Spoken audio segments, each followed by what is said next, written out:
It looks like we have a quorum. We'll call the JKL Fiduciary Committee meeting to order. Roll call, please. Rob McGrory.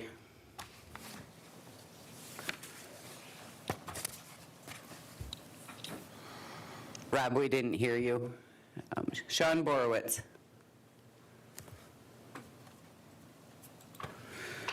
Lana Cosley Smith, I'm advised she'd be absent. Bridget Sorensen. Here. Kimberly Hampton. Here, can you hear me? We can, yes, thank you. Perfect. Tyler LaPlante. Here. Kimberly Lee. Here. Austin Lowe's.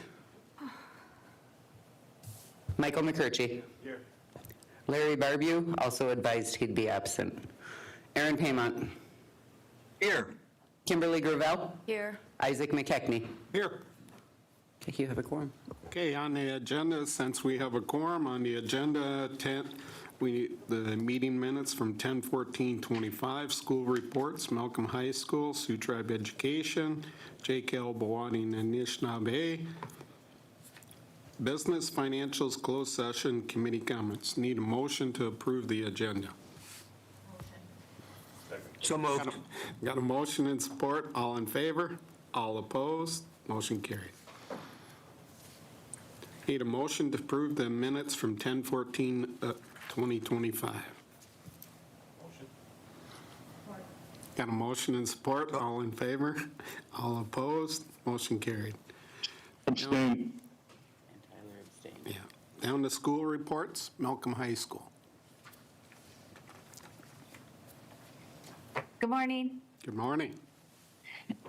We just wrapped up Q1, so I'll have that data out. Exams, they don't have grades posted yet, so once we get Q1 data, I'll pass that along to you. I did sorry I did it such short notice. I sent Lana, I believe, forward you an email of tribal student data. So just kind of going over that, it's not anything too pretty, but I just threw some numbers in the chart for you. Out of our total, we have a total of 39 students right now that are native at Malcolm, 33 of which are Sioux Tribe. And then I broke down the other students in there for you. And then I broke it just down by grade level so you can see at each grade level. I did put the 7th and 8th grade in there, so that's like -4 students, so 35 high school students. And then in the bottom chart, you'll see I just kind of broke it down, Sioux school students. So out of those 39, 13 of them attended Sioux schools K through 8 or K through 9 whenever we got them.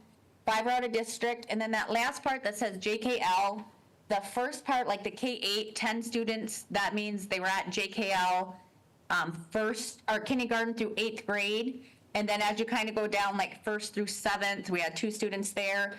So I just kind of broke it down that way so you can just kind of see where and what, how many years they spent at JKL or whatnot before we get them over here at Malcolm. Like I said, a lot of those younger years are usually a transfer, sometimes waiting to get in if they didn't get in. So if they started in like 2nd grade to 8th grade, that's usually what happens, or a move to the district.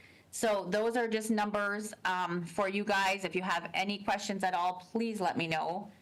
And then up the grade where it says F2F, that's just face-to-face and then online. So that's just how it's broken down there. Any questions?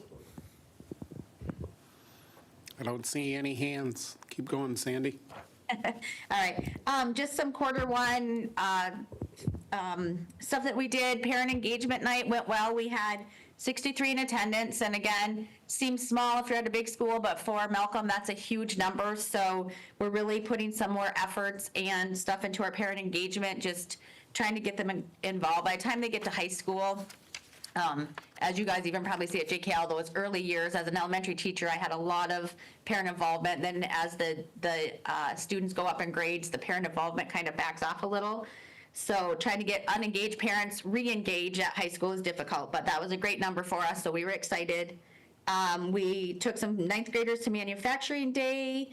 We took a group to the career fair at Bay Mills Community College. That was really exciting. They were doing some wonderful things out at BMCC. Our student appreciation day for Q1, That's just something we do every quarter for all students, so it's not based on grades, attendance, anything like that. It is just a celebration for them getting to school as much as they can get to school, given a lot of their situations. We just took a group to Northwestern. I think out of the 6 that went, 5 of those were Native students, and they really liked the programs they had down there as well. We have a group going to Lansing Thursday and Friday. We have 6 of them. 5 of those are tribal students. They are attending the Michigan Alternative Education Association's. They call it STAR, so it's leadership. And they'll be touring the state capitol and meeting with senators and legislators. It's a really great experience for them, so we're excited they were able to go to that. And then Friday, we had a professional development day. We spent a lot of time here at Malcolm tiering our students for our multi-tiered system of support. And I just really want to give a shout out to my teachers. If anybody's familiar with that, you kind of have a triangle where the bottom is like your 80% where you want them, and that's just your universal supports. And as you go up the tiers, the top tier should only be about 5% of your kids, where at Malcolm we are 100, like we are just flipped. So our top tier is pretty much about 60% of our students. So really looking at those students that hit all of the, like cross all of them, and writing plans for them and seeing where we need to back up and do some intervention. Hardest thing at high school is to find time for intervention. But looking, we're enrolling new students this week, so those numbers I gave you that I shared with you will change in the next week or two when we're enrolling kids, and then same thing, we have the kids that drop or we have to go hunt down.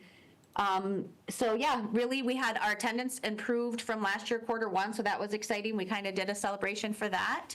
And we're looking forward to the Food Truck Friday, so. Other than that, if anybody has any questions, or the only thing I didn't do also that you requested, which I will do, is get you my budget. We haven't really spent out much since September, but I'll get you my line items and budget, and same thing, I'll just share it with Lana and she can push it out to you guys if that's okay. That's okay, thank you. Any questions for Sandy? I don't see any questions. Thank you, Sandy. Steph? Miigwech. Hi, good morning. Starting out, we are still closely monitoring all impacts on the federal government shutdown. Most closely, our early childhood program. We were lucky to be one of the programs who got our notice of award in prior to the shutdown, so there still is no lapse in funding, and we're still able to draw down, so no direct impacts there. Moving on into early childhood, we are receiving, as I mentioned last month, our Focus Area 2 federal review coming up here soon, the week of November 17th, so staff are hard at work preparing for that.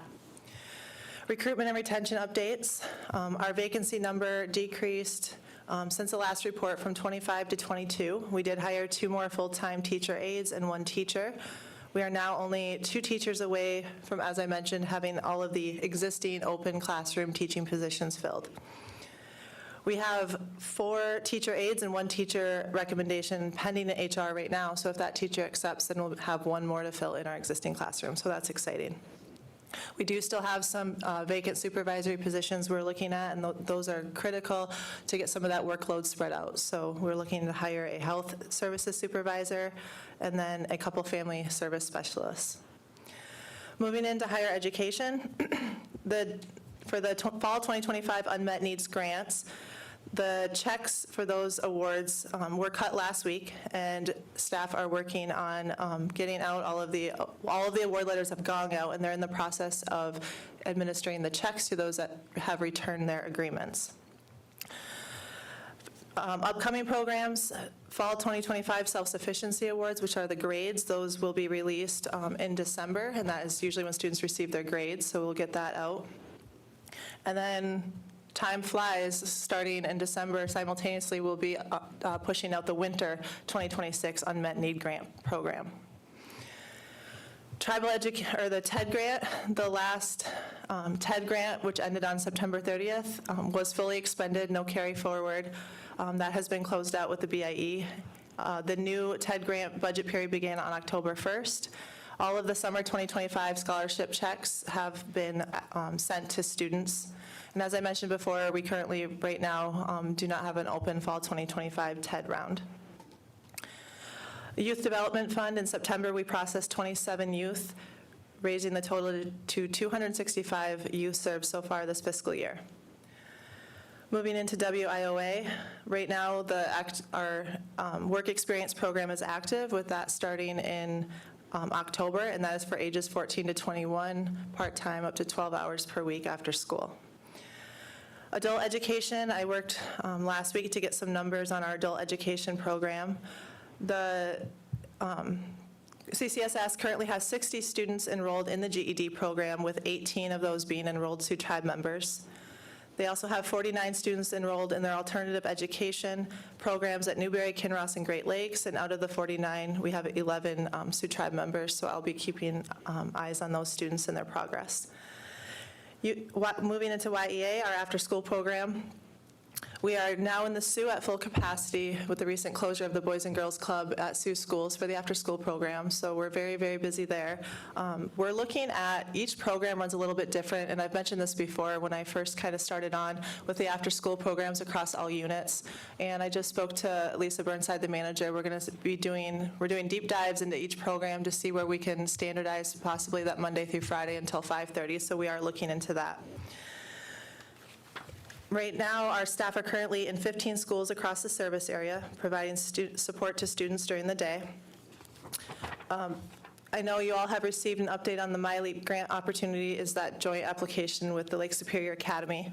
We met with Larry Jocks and our team, and while we were meeting, we realized that we can also have YEA submit for those funds as a subrecipient, with the tribe submitting the application along with LSA. So that was really exciting. So YEA also has an opportunity to receive up to $78,750 per site for after-school programming, and then an additional up to $102,000 per site for summer programming. So that is over $1 million of possibility if we are receiving that award, which, as we're looking at the budgets and expand, that's great news. So we're really hoping we get that. Hey, Steph? Yeah. I got a question. Aaron?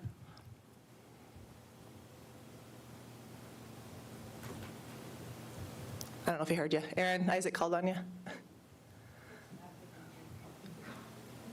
It's on. Hey, Aaron, you're muted. If you're talking, we can't hear you.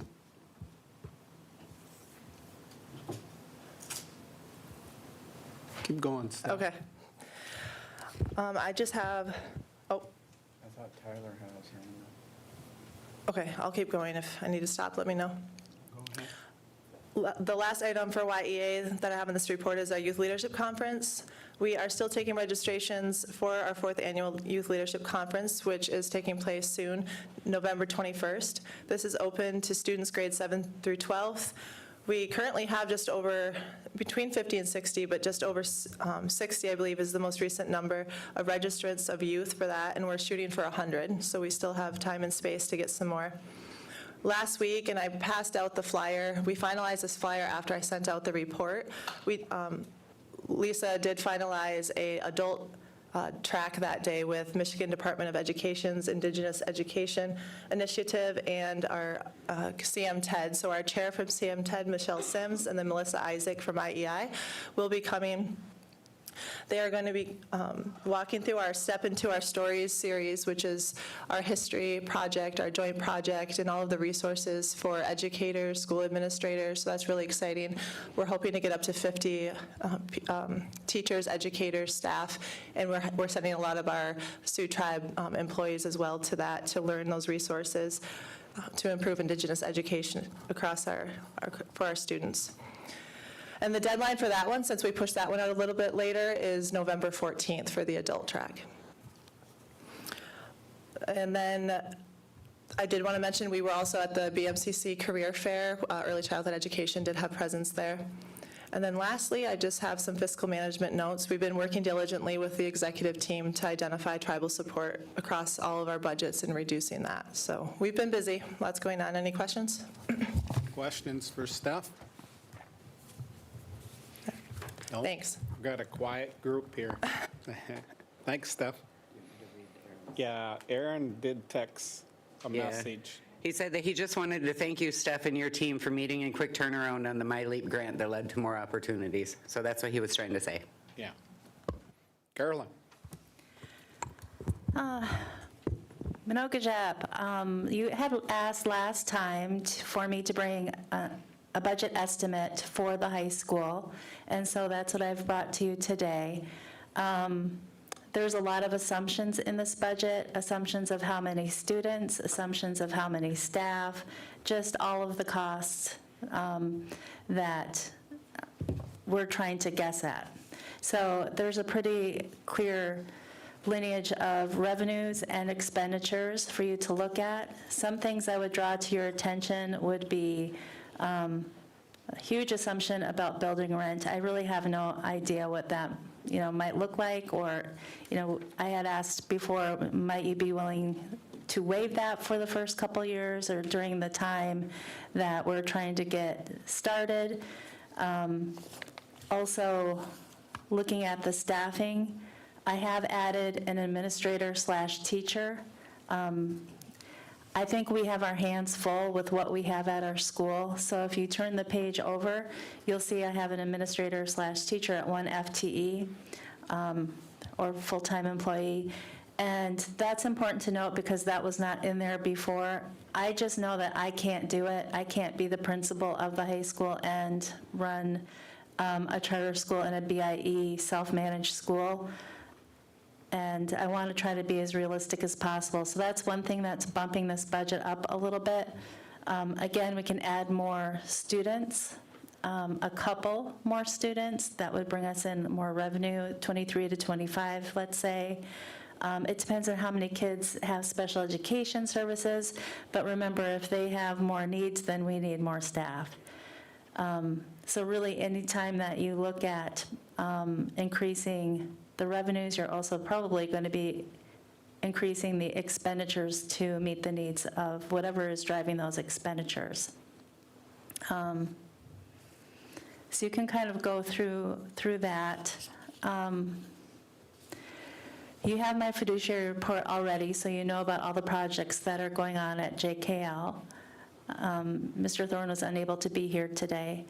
I see you have 602 students currently enrolled. Yes. 58% of them receive ISEP. Yes, it's probably a little higher today. Yeah, It's and probably 60. 60, and And, you got 76 kids on the waiting list. yes, Awesome. yeah.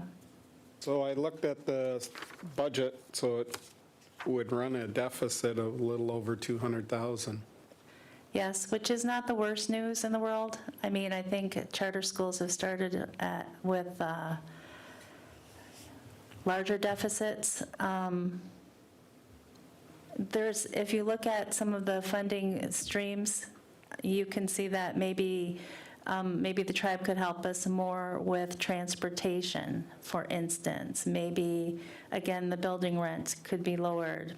There's a lot of pieces that I wish I put process question mark on my list because I would love to be able to sit down with a smaller group and vet some of these things out, brainstorm, but I don't know how that works within the tribal board process, and certainly don't want to create any violations of process, but I feel like that's what's needed. I don't know if that can be myself and Mr.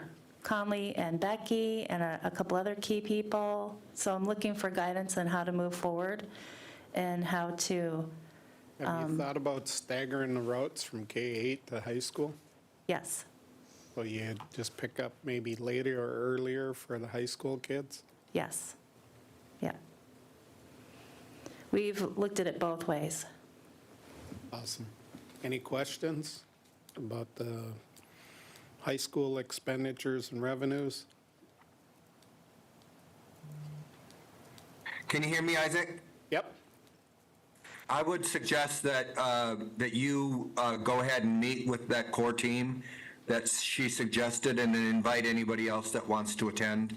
I'll probably attend, this is my background, to see where we can pare down expenses.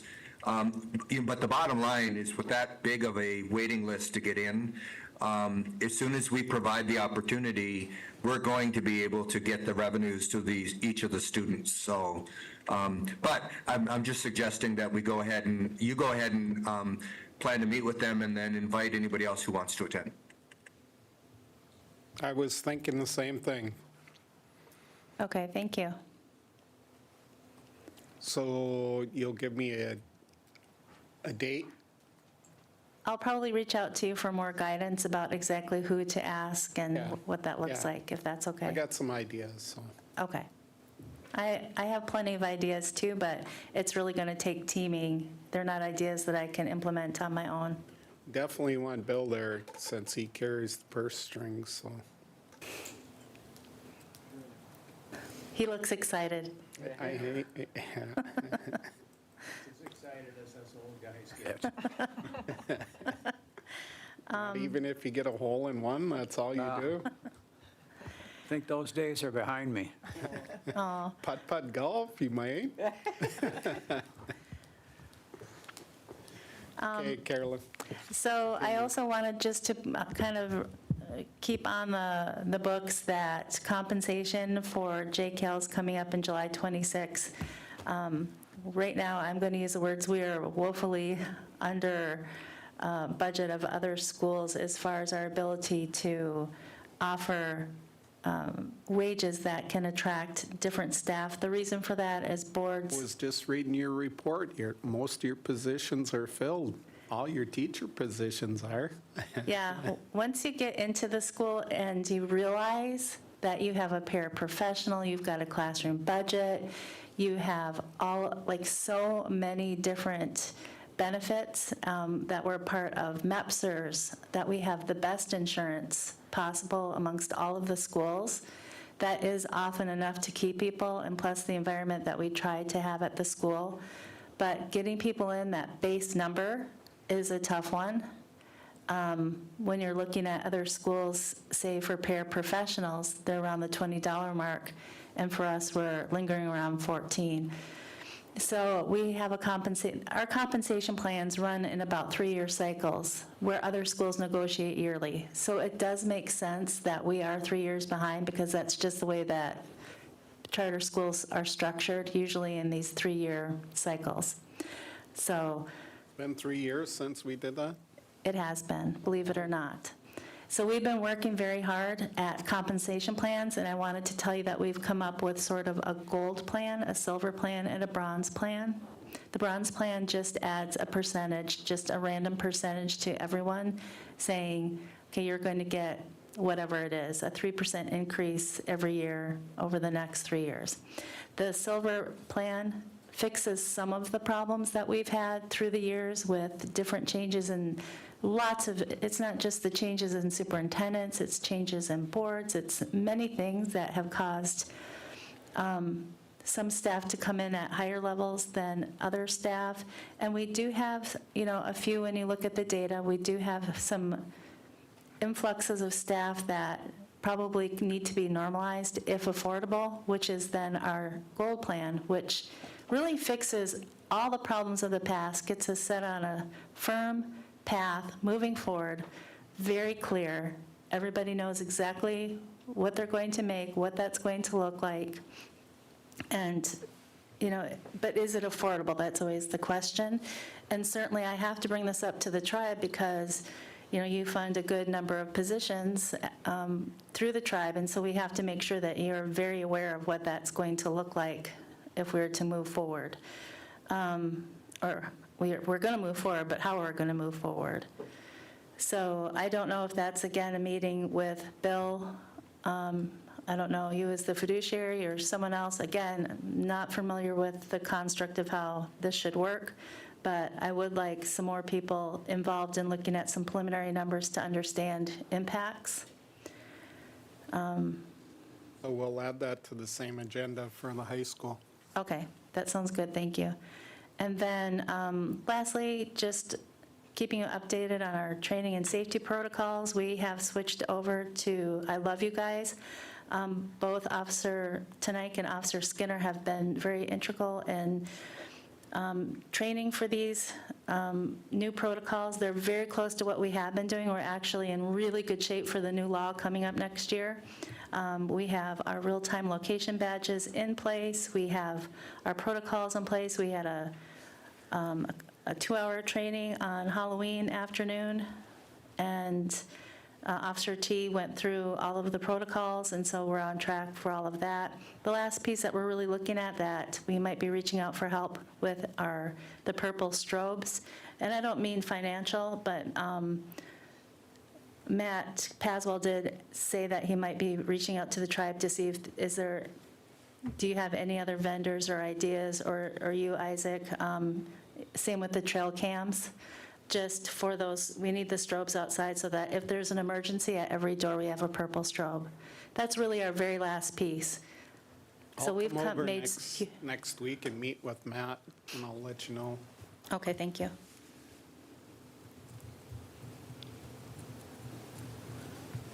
And that's all I have for you today, unless you have any questions for me. Any questions for Carolyn? No? We're good, thank you. Okay, McWetch. Miigwech. Hey, Steph, you're not done yet. Rob's got a question for you. Yep, and his microphone is not working. He's charging his other phone. So it related to that additional funding opportunity. His question is, was a plan determined on how to spend within each YEA site? His one suggestion is to possibly do what we can to include an increase of staffing to do more youth recruitment within each of the units. So we have not developed a plan for that yet specifically, but the need for staff is something that I'm well aware of. So, He can hear you. yeah, Rob, so as we move further and if we are awarded, we're already starting to develop ideas. So we will, yeah, we're taking everything into consideration. So no, not on paper yet, but yes, we have had discussions. Okay. Moving down. New business, anything? Financials, Bill, anything? Sorry, I stole that. Just a couple quick items. I sent the September financial statements out a while back. I didn't hear anything, so not sure if anybody has any questions related to those. We did get a deposit from the BIE yesterday, and that puts us about $1.2 million ahead of last year at this time. So I'm encouraged by that, to see that we haven't been impacted by the shutdown. I'm also encouraged that our regular contact with the BIE, Derek, is on the job, and some of the other leaders that we've been in contact with over the past are on the job. Rihanna and some of the other people at the BIE are working. Hey, Bill, Aaron's got a question. Aaron? Can you hear me? Yep. Can you hear me? Okay, I just wanted to say, just to emphasize, the work that we do at a national level is very important, because the reason why we're not impacted at our school is because through the Tribal Interior Budget Council, we pushed for forward funding. And so our BIE schools are, just like advanced appropriations with IHS, are forward funded. So a lot of the tribes across the country that have tribal schools are able to operate without any interruption. So I'm glad that we got that funds. Yes, it's very encouraging. Traditionally, we probably won't receive too much more before the end of the year. And so I do anticipate more. The dollars we did get this time, a good part of that was Title I, and we also received some Title II funds. So things are going well from a financial standpoint as far as the BIE is concerned. We do have a couple, as Dr. Dale mentioned, a couple of our projects are still ongoing with ARPA. We have some work left to do in the cafeteria for safety purposes, and then a couple other areas, and then we'll be pretty much finished up. We have the covered walkway. I received a note yesterday that that's been delayed at least a week, the receipt of the covered walkway itself, something to do with the powder or something like that, that they put on it. So there is a delay there, and we're putting up a pavilion, and so we're waiting for the weather to cooperate there. They were going to start working on it yesterday, but with the rain, that didn't work out. So I believe the greenhouses are up and operating. They're on the way to being up, Okay, I thought, okay, again, weather. all right. So we still have a couple outdoor projects, I guess is what I'm alluding to, that we'll still finish up this fall. And unless anybody has any other questions, that's about it. Any questions for Bill? Seeing none, thank you, Bill. You're welcome. Closed session request, don't need it. Committee comments, anybody got a comment they would like to make? No? Okay, need a motion to adjourn. We got a motion and support, all in favor? All opposed? Motion carried. So we're done until 10, right? We can start executive reports since you Can guys are you, going to though? break at Oh, 11. it's closed anyways, Yeah, right? yep. Yep. We'll take 5 minutes. Yeah.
Workshop is called Agenda Review, and we'll start off with resolutions, health ed, communication, health. Carrie Rogers is online, I believe she's covering it. Carrie? Hello, everyone. Hello. Good afternoon. This resolution is to establish a 2026 budget for the cost center, number 4374, health education. This is needed due to offering a position of community health educator. Any questions? Hearing none, we'll move on to the next one. Acceptance of 2024 401K audit. William?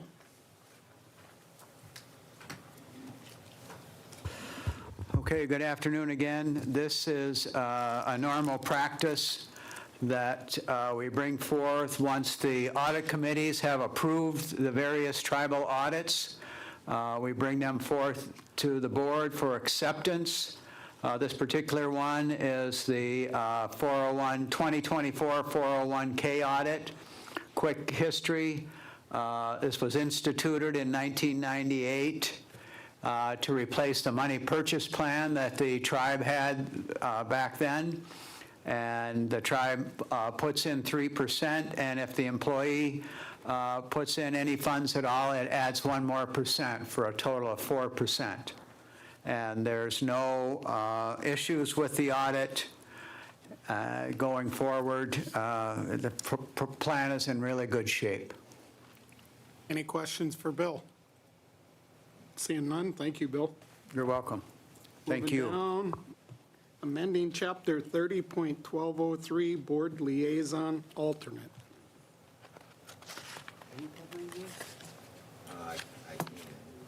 You're going to have to. I'll cover these. So this would be, let me pull up my resolution. This was workshopped last week with the board of directors. This is a change to Chapter 30 of the Child Welfare Code. What it would add is a board liaison alternative to the Child Welfare Committee to ensure that there be a board of directors representation present on the committee in the event that the board liaison who's appointed is not able to attend a Child Welfare Committee. And this would build that option right into our code. Any questions? Seeing none, moving on. Amend Chapter 30.306A, Best Interest of Child. Again, this was workshopped with the board last Tuesday, and this would be another change to Chapter 30, our Child Welfare Code, to propose some new language that defines the best interest of a child. This is just to kind of align with some of the, they're here. Saved by the bell. But there was no objection from any of the board of directors, and this kind of beefs up our best interests and aligns us with more of what other courts are doing. So we're on the second resolution, 306A. Do you have any additional information that Ryan didn't cover? He was pretty thorough. What I heard, Ryan pretty much nailed it, so. Okay. Agreed. Any questions for the board? Seeing none, we'll move on. Amend Chapter 30.336, Definition of Parent. John? So this change would add step-parent and live-together partner to the current definition of a parent. Other than that, the definition remains unchanged. It allows us to add these individuals as a respondent to a child welfare case if we feel it is necessary. It also puts us more in line with the state of Michigan. Any questions for the board? None? Hey, Jen, I just want to, for the audience and our citizens online, we reviewed all of these last week in the workshop, so. Amend Chapter 30.602, Placement Preferences. This is a reworking of the current placement preferences to separate out what our preferences are for foster care and what they would be for permanency placement. It basically addresses some, I guess, issues or confusion, I think, especially at the state court level, where we do want agencies to reevaluate placement once a child is ready for permanency, so that they're doing making sure they're doing another diligent search for relatives. I also feel like the reorganization puts more of a focus on family, and I think that's more in line with the culture of the tribe. Questions from the board? Seeing none, thank you. And for the one that Ryan did before, no other questions? Just make sure, okay. Yep. Okay, moving on, opioid settlement funds, child welfare program. Melissa is going to cover the child welfare Yeah. program.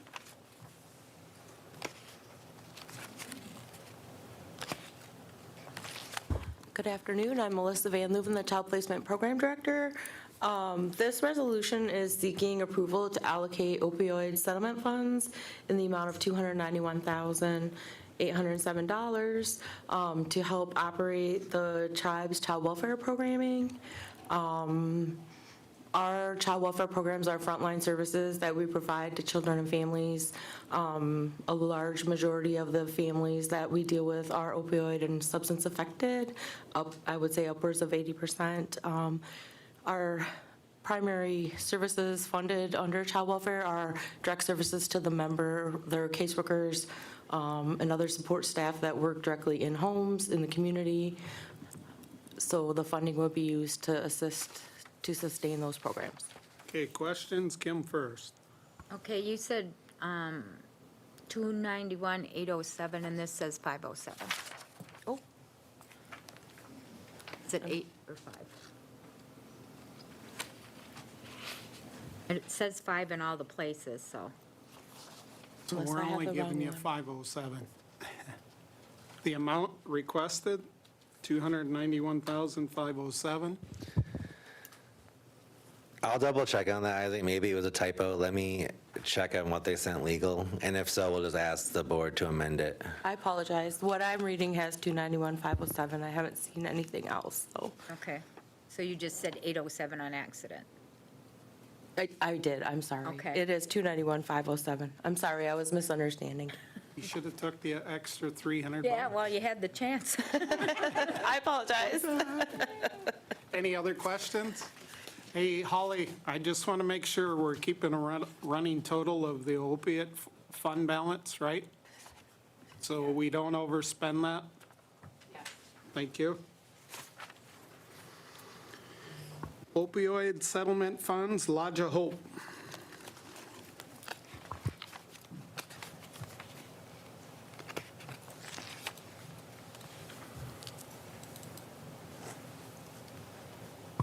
Good afternoon, Megan Miller, Drug Services Program Director with ACFS. I'll be here this afternoon, and tonight Juanita Bai, the ACFS Director, will be presenting. What this resolution is doing is requesting an additional allocation of $157,589.11 from the opioid settlement funds. Essentially, we're replacing the tribal support in our FY26 budget. Awesome, thank you. Any questions for the board? Will you please let us know how many residents are on SNAP? Right now, 14 of the 16 individuals in shelter are receiving SNAP. So there's been a delay on SNAP benefits. That's correct. So That's if correct. there's any issues, will you reach out to us and I let will. us know if we can help? I will. I also wanted to point out that currently in shelter, we have 2 individuals that are less than 30 days out of opioid recovery, treatment facility. And then we have 4 individuals that are reporting they have been in long-term recovery. So we do have an impact there. So I think it's very And you appropriate to currently have request. 15 children? And yes, we have 15 children in shelter right now. Some are part-time because of Awesome. visitation, but no further questions? No further questions, thank you. Thank you. Update utility easement, Cloverland Electric. I'll take this one. So there is a need to update Cloverland reached out to us, and they need to do some more work on this parcel that isn't completely covered by the easement that's already in place. This is not a new easement, it's just a update to the language of the current easement to allow Cloverland to do their work. This would further get more electricity to our tribal members. Any questions for the board? Seeing none, we'll move on. Expanding tribes contract health services. Tyler's the principal. Tyler?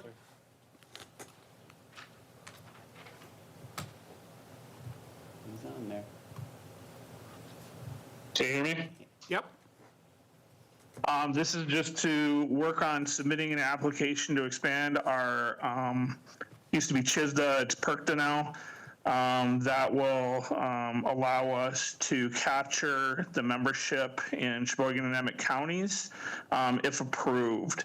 Again, I think we should take the opportunity with my role on STAC currently to put this application forward and then pressure at the highest levels to get it processed and passed. So it's long overdue. You know, we've talked about this ad nauseum over the last few years. It's time to just push it through and try to see if we can get it done. Questions, starting off with Bridget. Yeah, like Tyler said, I agree. I guess I want to know if we really need this resolution because of the one that I brought forward a couple years ago with the similar content. I fully support it, but I just wondered if we really need to go forward with this resolution with the other one. So we'll have Ryan look at that, and he'll let us know before the start of the meeting. I can answer. Thank you. You can answer it now? Yeah, so the prior resolution authorized was basically a feasibility study on expanding our health services footprint. It wasn't specific to any counties. It might have said this, it might have said something to the effect of beyond the 7-county service area, with the intent, of course, to go downstate. This resolution could go hand in hand with that one and would put, understanding Bridget, the other resolution, for various reasons, never really got fully followed up on. But this one would take that and focus on just these 2 counties initially, and then that other resolution is still standing, so then the tribe can still do an overall feasibility study to see if in the future there are other counties that they want to add, so that they can go hand in hand. My advice would be if the board wants to keep this one on, it wouldn't diminish the other one. The other one could still be worked on to see if it can expand beyond these 2. But if the board majority wants to focus right now on these 2, while that other analysis is done on future counties, that would be, I would see no issue with that. Mike? Well, thanks, Ryan, for that. I guess for some reason I thought that it did mention Emmett and Sheboygan, because those are most of the people that are seen in the Sittingness clinic. So, but anyways, whatever we can do to try to make this happen, I'm in support of. Thanks. Mike? I don't disagree with this at all, but whenever we do these ones that we don't workshop, I am a little leery to pull the trigger on them, especially when they're presented just by board members and we don't have staff here to comment on it. So I guess I'm disappointed that we keep talking about that we're going to have a resolution policy and that we're going to workshop things, and then we go back to this where, and I don't disagree with any members, director's right to do this. This is our right to do this. It's just that we have discussed, and Tyler's not wrong, Director LaPlante's not wrong, we have discussed this, but we don't have the staff here saying this is what we want, we support this is what we want to do. And that element's missing in this, so I don't know if there's time to get any kind of support or if they need further review it. And I'll leave it at that for now. Aaron? So, can you hear me? Yep. Can you hear me? Yes, sir.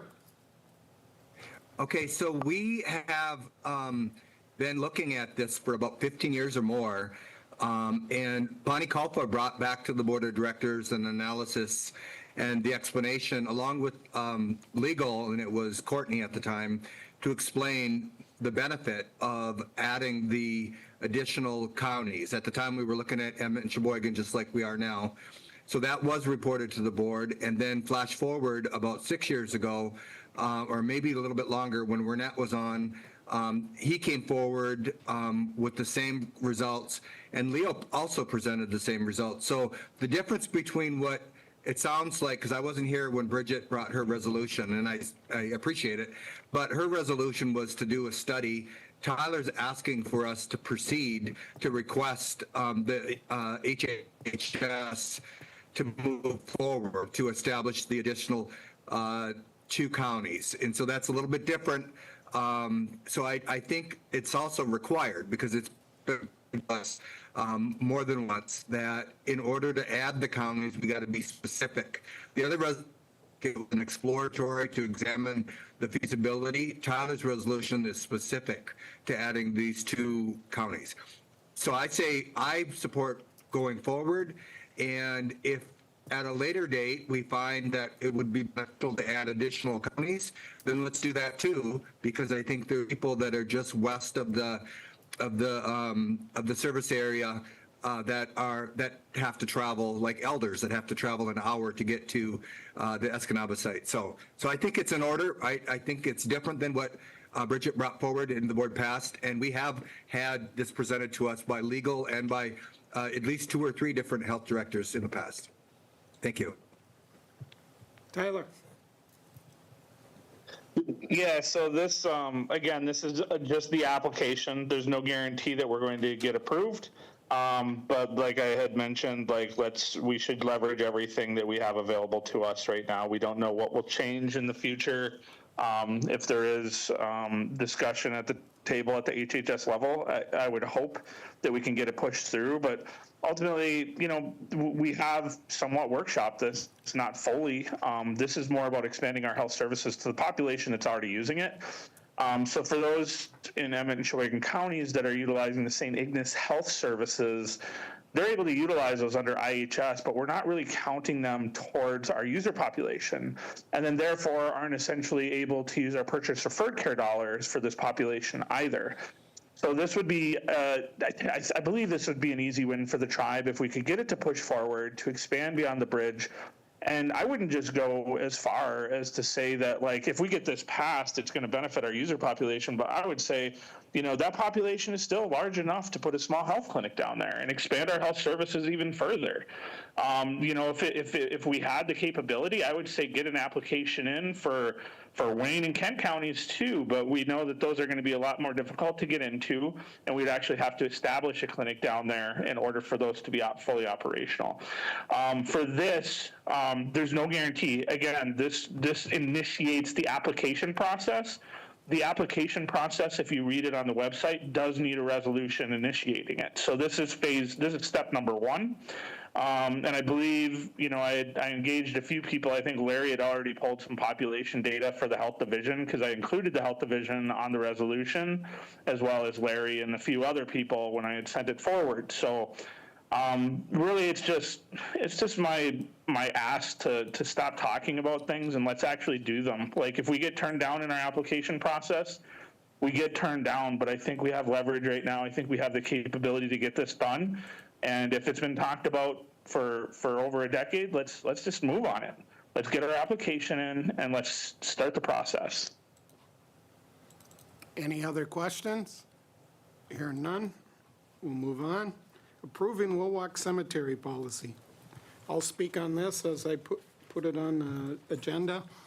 Currently, we purchased the powwow grounds on Sugar Island. In that purchase, the Catholic Church donated the Willock Cemetery property, and then we purchased 10 acres to the south of that. So there's no really, back in the day, Denny used to do it, but I remember back when I was a young kid, our uncles used to do it, my dad, and we used to go down there and mow the grass. We had put up a fence one time. But anyways, we need a policy in place to manage those grounds. Any questions? Go ahead. did we just take these from the other cemetery ordinances that we have? Yes. So I guess the only question there is that those are vastly different because of the amount of, I guess, people who get buried in them. Willock probably gets way more than Waywayok, but maybe not. I could be wrong, but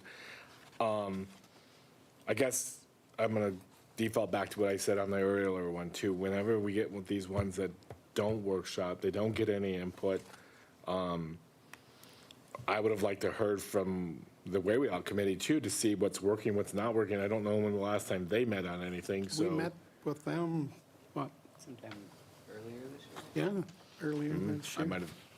That's where I got their policy from. And was everything working for them that way? I mean, They had no issues. I guess, again, I'll go back to if we're not workshopping stuff, and I would like to get more input from members on this to see if this is the route we want to go and if there's any changes they would like to see. But it's on tonight's agenda, so we'll go from there. Okay. Aaron? Did you call on me? Yes, sir.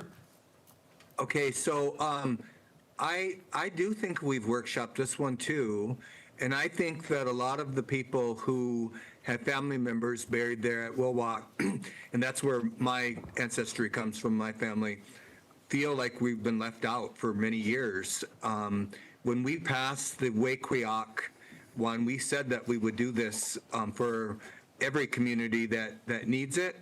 And, you know, we've had Willock kind of in our possession for as long as I remember. The church has been deferential to us. We've had volunteers. We've had Denny, Frisky, Big Mick, Ike, and mostly was kind of like a family plot. Like if you look at the Big Bully family and other families on Sugar Island. And so I did get a call today from some family members who were concerned, but once I explained to them that this is not going to change anything with respect to the families that take care of their own spaces down there, but that it'll bring additional attention and care and concern to Willock. And it was one of Big Mick's relatives. And that person went back and talked to Big Mick, and I got a response back already that they're grateful. They've been waiting for this because, you know, when Danny died, it fell upon elderly people to try to keep up, and they couldn't. And so they feel like we've neglected it. So I think it is time for us to go ahead and pass it now. It doesn't mean that all of a sudden we're going to have a big plan or whatever. We should then meet with the community, just like we did with Waywayok, and build up that community support. But I think that they're going to embrace it. I don't see a downside for any of the families that have their people there. That's it.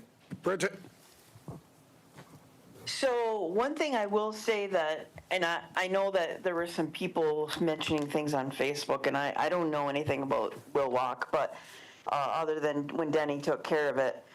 But if their concern is, I know that we get people that want to save spaces for their family members, say a spouse dies and the husband might already be buried and they want to be buried there. And that's not how we do it. We do it a first come, first serve, because obviously it's a free cemetery. And I can see wanting to be able to do that, but I also can see the other side where you need the space and it's a free service to put your family members. But now, to my knowledge, Willock, does it have a volunteer sexton as well as committee? No. So to me, that would be the first step, that pass a resolution to form a committee, because the committee was formed well before our bylaws came forward with Waywayok. So that's what I think should happen first, that you have the community buy into it, and then they can, it doesn't mean our policies have to be exactly the same. I think then you get the buy-in, because our committee is the one that does all the work besides, I don't know if it's facilities that mows it and does that, but other than that, our cemetery committee Hey, takes care of Bridget, the point of cemetery. information, the bylaws for the committee are our next resolution on the agenda. Okay, but okay. Well, I think that we should form a committee before we do this, but I'll just vote that way. Thanks. Rob?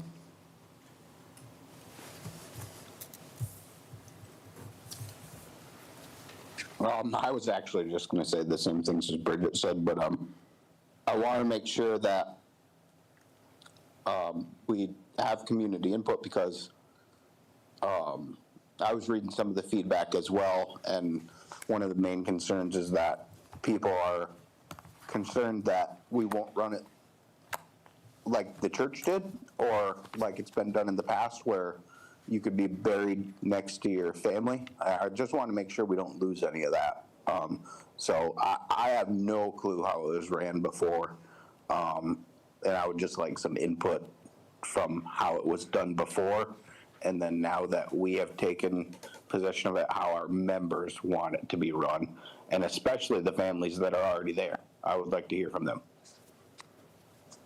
Kim?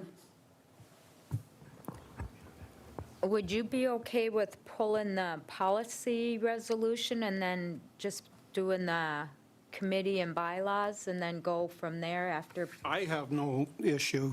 Okay. I Because just know think- we talked about it Yeah. in the past, right? And like Tyler said, we always sit on things and nothing ever happens, so. But then I think if you do the committee and bylaws, you would get more community input if you posted a meeting night and Yep. something like that. So if you're okay with that, I'm okay with supporting the committee and bylaws and, Perfect. okay. Mike? I could agree to that too, if we did the committee and the bylaws and then tabled this for now, because there is language in here right now that I don't agree with. And it's such things as Rob just brought up about there's no designated burial rights, and that each burial request shall be reviewed and determined by the committee. So to me, I can't agree with that right now. So I think that if you had a committee, though, and they looked at the bylaws, and I'm sure that they could determine some better language to be used here, because right now it is, as Bridget said, first come, first served kind of thing, and there are spots that people do have kind of earmarked. They have designated spots. So I'm not comfortable just taking that away, and someone wants to be buried next to their spouse, then I think they should be buried. I don't think it should go through committee. Plus, I'm not sure how the committee is going to be spawned, because a lot of our traditional funerals are done within 4 days. So getting a request in front of a committee and getting an answer back to where the person can be buried might be problematic. So I think this needs a little bit more work. So if you were good with getting it tabled or pulling it and just doing I'm perfectly fine with getting the cemetery committee and bylaws. I think it is past time, so I'll yield. Robert? Sorry, just forgot to put my hand down. Okay. No other questions? We'll move on. Approving Willock Cemetery Committee bylaws. Again, I sponsored this resolution, and we just need to do something down there so there's a little bit of organization when people are being buried. Any questions? Hearing none? I'll pull the policy one. Okay. Yeah. Perfect. Isaac, sorry. Do we, again, I think we might have had the committee before the bylaws, and I don't know how everyone else feels with doing them both at the same time. I believe everything I researched, the bylaws were for the committee. I didn't see two separate committee bylaws and then bylaws of the, No. What I'm saying is, I believe that we had a committee formed and then we worked on bylaws. but That's how what I'm could you saying. do that if you don't, if you didn't have bylaws? You can't appoint anybody, and it's not official. Well, I mean, we don't have bylaws for I don't think for our food sovereignty committee, I don't think. Some of those committees have done it after the fact. I do So believe we. I'm just throwing it out there. Not for full sovereignty. We have something for them, don't we? A resolution. No, but point of information, Bridget's correct, we did not have bylaws first. We formed the committee. A committee can be formed without bylaws, but it can't take action within the bylaws without having bylaws, obviously. So I'm okay with having bylaws before a committee, but only if the committee's first task is to review their bylaws and then come back to us. Other than that, I would prefer it to have a committee first, and then have that committee bring forward the bylaws that they would like us to approve or give suggestions on. Any other questions? Mike? Because this will be a new committee, would hope that we would wait like a 30-day kind of notice period, that we get the word out that we're looking for committee members. And also, we do not have the best policy in place to nominate and put people on committees. It's usually a horse race where we just go, I nominate and we do it rather quickly. So this might be a good time to review how we're going to nominate people to that. That's a board issue. That's our own internal mechanism, but we don't have a great one for that. So I hope that there's enough interest that the people out there want to get involved, and we take the time to do it right. So, but I'm okay with the bylaws. Look pretty straightforward, and if we do both, we do both. If we want to do just the committee and then do the bylaws later, I'm fine with that too. But they're pretty basic. They're pretty straightforward. So Require 2-month posting for any vacancies on committees, and then it's open for 2 months. use your and then mic? we bring, sorry, I don't have one. You wanna just say that? Yeah. You guys required me to do that The anyways. 2 posting months for any committees is 2 months, so we have plenty of time. Bridget? Yeah, I was going to mention the posting in the newspaper. According to the fourth whereas, though, it does say the bylaws have been developed with input from community members who have loved ones. So who met with the community members at Will Walk? So I don't understand why that's in there. So I'll do whatever, but I think we should tonight just do the committee and then do the rest later. I already pulled the policy one.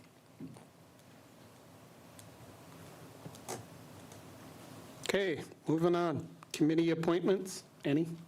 Just one for Unit 5, Rita Glyptis, for an open 4-year position. Okay.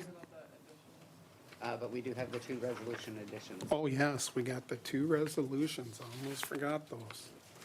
And then Katie Peabody's here for the elder one. Katie, you coming up?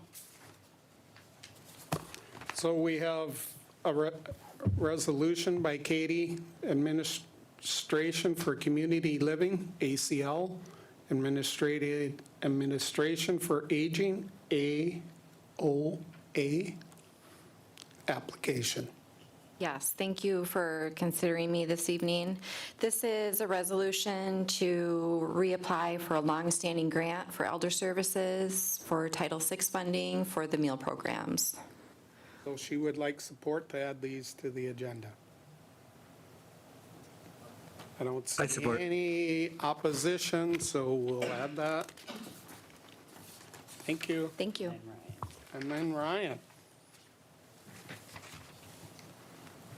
Want to speak on your resolution? Yeah, so this resolution would be approving a letter of support opposing Senate Bill 511, social wagering. This is a request from some of our sister tribes. There is a proposed bill in the Senate that would legalize what we call social wagering, fantasy football, et cetera. But the language as currently drafted provides some potential loopholes that may facilitate other forms of unregulated online gambling. And so I'm asking to add this to the agenda to see if our Board of Directors would support us to sign on to this bill that flags to the Senate all the areas of concern that the tribes have. And we already discussed this earlier today, so is there any opposition to adding it to the agenda? Seeing none, we will. Committee appointments, you only had the one, right? Yep, just the one. And then board concerns? Don't see any. Kim, you don't have any? Just want to, I have an old burial list from Wilwalk, from the 30s up till, I'm thinking the 70s. So I'll get a copy of that, and it can go in with our records as the beginning of like the Sexton records. I believe I got that from Pearl and Al Menard, who had gotten it from Father Lawless. Okay, awesome. Good to know. Okay, we'll be on break until the meeting. Till 5. Hey, Isaac. Yes, sir. Hey, I do have something. It's an employee issue, so I would like to discuss it in closed. Do you want to do that now or later? Let's do it now. Like at the end of the meeting. I'd like to do it Okay. now. Okay, it should be pretty quick. Uh,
o'clock, so we'll call to order the meeting November 4th, 2025, 5 o'clock, Keewatin Casinos Convention Center, regular board meeting of the Sioux Tribe. Roll call, please. Kimberly Hampton. Here. Tyler LaPlante. Here. Rob McGrory. Here. Michael McCurchy. Here. Kimberly Lee. Here. Isaac McKechnie. Here. Lana Cosley Smith. Larry Barbeau. Here. Bridget Sorensen. Here. Kimberly Gravel. Here. Aaron Paymont. Here. Sean Borowitz. Here. Austin Lowe's. You have a Oh, I quorum. need a motion to excuse Lana. She had health, Mom. her mom has some health issues, and then Austin is with the NDR at a conference. I'll make the motion. So moved. Second. We got a motion and support. All in favor? Aye. All opposed? Motion carried. I would like, without any objection, add 2 additional resolutions to the agenda. Administration for Community Living, ACL, Administration on Aging, AOA, application. The other one is approving letter of support opposing SB 511 social wagering.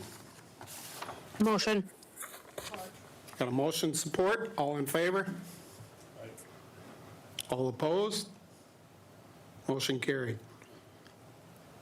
Okay, on the agenda, we have membership participation, minutes from 10:14:25, 10:21:25, and the following resolutions. Health Ed Community FY Budget, acceptance of 401K 2024 audit, amend Chapter 30, 1203, Board Liaison Alternate, amend Chapter 30.306A, Best Interest of Child, amend Chapter 30, 30.366, Definition of Parent, amend Chapter 30.602, Placement Preferences.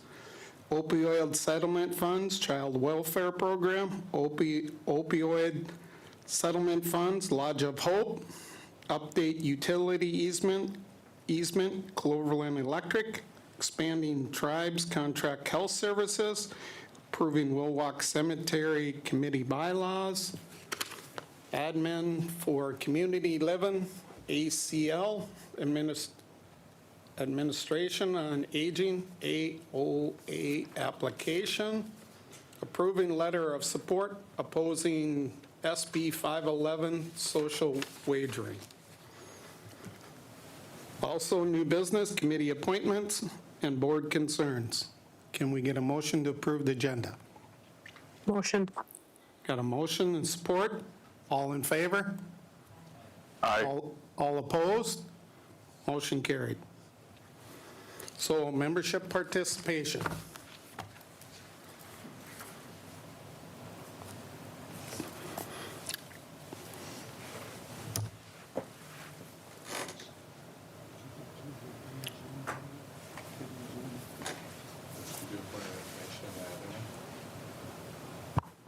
We do a point of information on the agenda topics, like we removed one from earlier that it needed further discussion. It was asked not to be You can- read. Okay. Go ahead. So that was just a point of information where we removed a resolution earlier that wasn't read in. It was the cemetery policy. Earlier today, during agenda review, it was noted that it needs additional work. So we're getting the committee first and then going from there. So I just wanted to point that out because it was noticed. Hey, Michelle Williams wasn't, there's no list if it was open or closed. Do we know if it's open? They're going to leave it up to you guys if you want to do it or close. Okay. So we'll start off with Lori Jump. Lori, you get 5 minutes.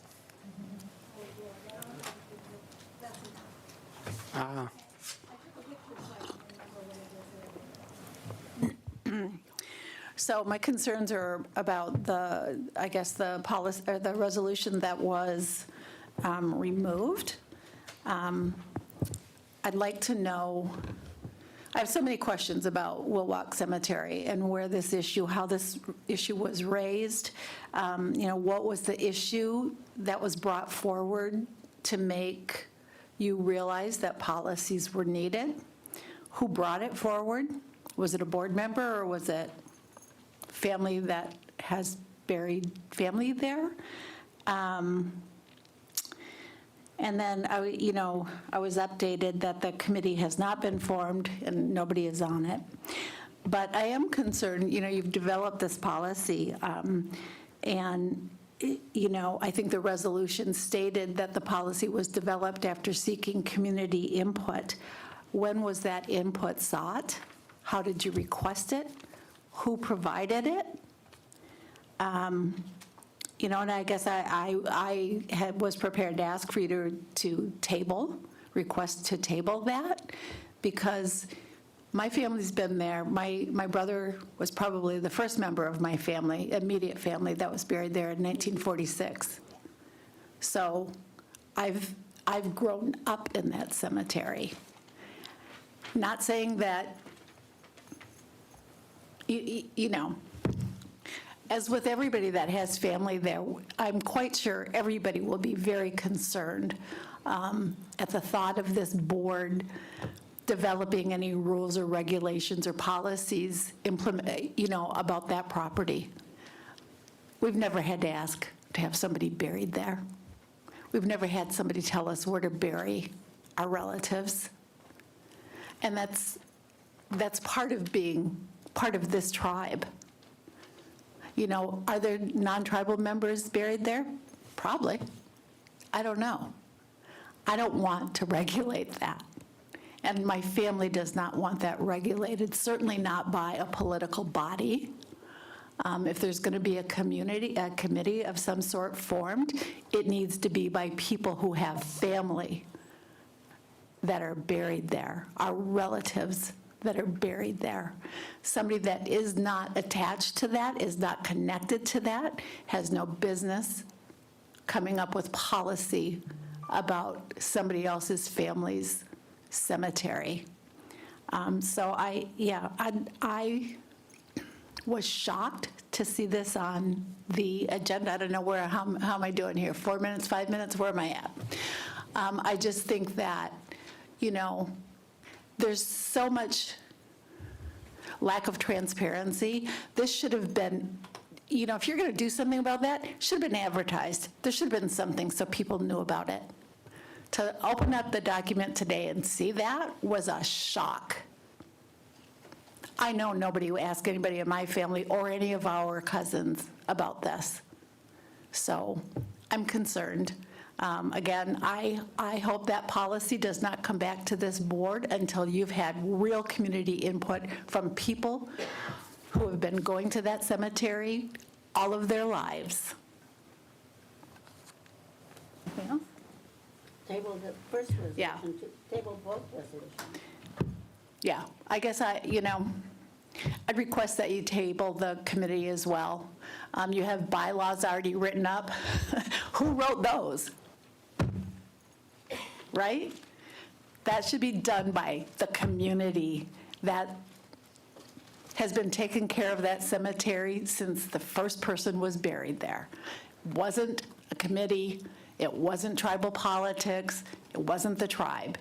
It was community members that took care of that. We've been taking care of it since it started. And for somebody else to come in and say, oh, we need some rules down here.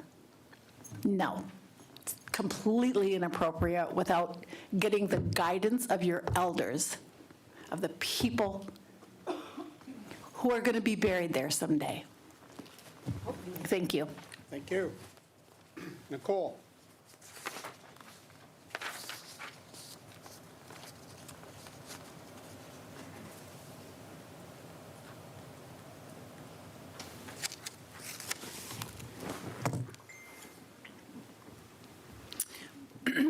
Hi, I'm Nicole Cosley. As you guys know, I've ran for this board multiple times. I've lost at least 5 times. My family, Pete Cosley, helped form this tribe. 2 other family members are sitting on the wall at Nagana-Gizik. I have family members sitting on this board. I've been a part of this tribe for 43 years. My family lineage is definitely deeply rooted in this tribe. I've been in the foster care system. The tribe has received money for me being a tribal member. I've had a enrollment file certified for myself and my oldest daughter.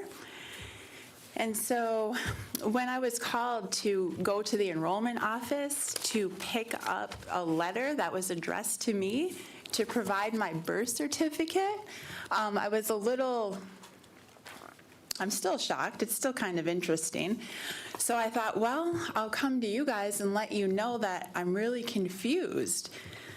You know, why my previously certified enrollment file has suddenly disappeared, why that file was certified also by the BIA because I applied for a federal job, you know, a few years back.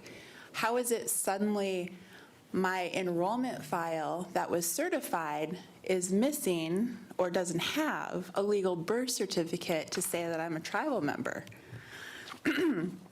And so I'm bringing it to you and your attention because I'm sure that I'm not the only person whose family may be on some list and impacted by this. Now, it gets better because when I come in here and I look at the details, I realize that the file number up here, which is 126710, doesn't match my tribal card file number. So now I'm really confused as to what this list is, who's managing it, what happened to my and my children's certified files. And further, another piece of this interesting names and addresses list I've got going is that my household at my address received nine data breach notifications, 5 pertaining to me and my 4 children, 4 to other people. Then the surveys came out and we received 1 survey for the constitutional survey opinion, so to speak. I think we received 2 ballots last year, I'm not sure, but I'm like, what files is the tribe using to send out information for membership? And why is mine being questioned? And what does that process look like? I mean, Kim can speak to all of this because she's a master geologist isn't the word, genealogist. I mean, it's just ludicrous. And it definitely questions the integrity of our membership because, God, I gotta prove that I'm a tribal member. Oh, by the way, this was also funny. So as of 10/9, I was supposed to have returned my birth certificate. So now at this point, I don't even know if I'm considered a member or not. I don't know what this file number over here means. But what I do know is that my father's lineage goes back to the beginning of this tribe's organization and federal recognition. But so I don't know what to do. Now I don't know if I'm a tribal member. So Michelle will reach out to the appropriate staff and she'll get back to you. Thank you. Thank you. Why didn't they go into your William. grandparents' and get your first? Yeah, I think so. It's just funny, I was like, I think I'm losing my mind.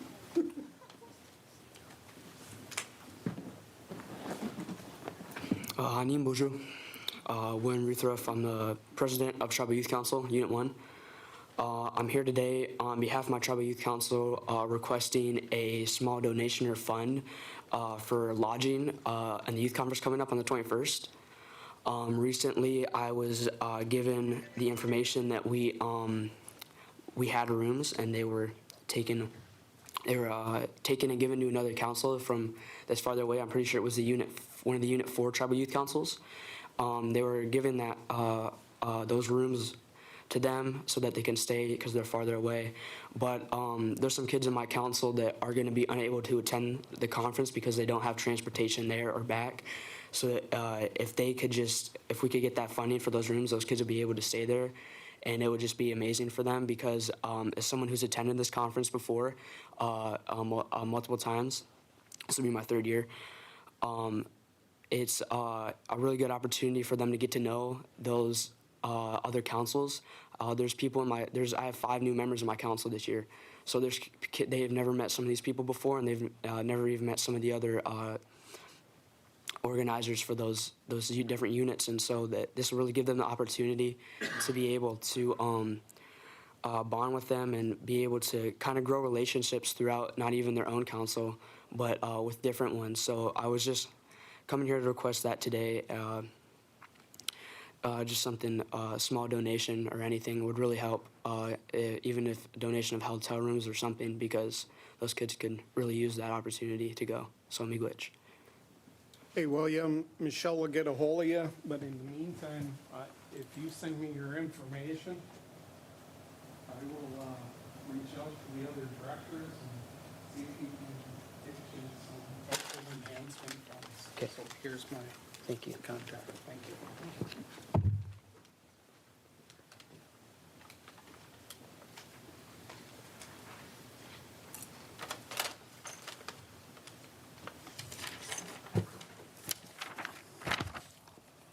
That was the last one, right?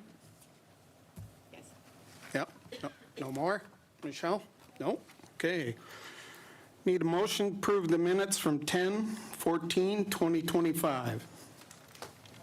Motion. Got a motion and support. All in favor? All opposed? Motion carried. Need a motion to approve the minutes from 10/21/25. Motion. Got a motion and support. All in favor? All opposed? Motion carried. To resolutions. Health Division, Health Education, Community Health, establishment of FY 2026 budget. Isaac, could I just request if the person that is making a motion or second aren't using their mics, because we can't hear it on Zoom. Okay. Thanks. Maybe just restate it. Be it resolved that the Board of Directors of the Sault Ste. Marie Tribe of Chippewa Indians hereby approves the establishment of an FY 2026 budget to Health Education Community Health with federal IHS revenue of $23,728, third-party revenue of $509,291.81, and other revenue of $111,000. Need a motion and support? Support. Got a motion by Kim, support by Mike. Hello, everyone. Carrie Rogers, Clinic Manager for the Sioux Health Center. Basically, we've come to ask for this budget to be approved in order to offer a community health educator a position with the tribe. Any questions from the board? Seeing none, this will be a roll call vote. Aaron? Yes. Bridget? Yes. Kimberly Lee? Yes. Sean? Yes. Larry? Yes. Tyler? Yes. Kimberly Hampton? Yes. Michael? Yes. Kimberly Gravel? Yes. Rob? Yes. Carried. Motion carried. Thank you. Carrie, you did an awesome job with the Congress lady last week. Thank you very much.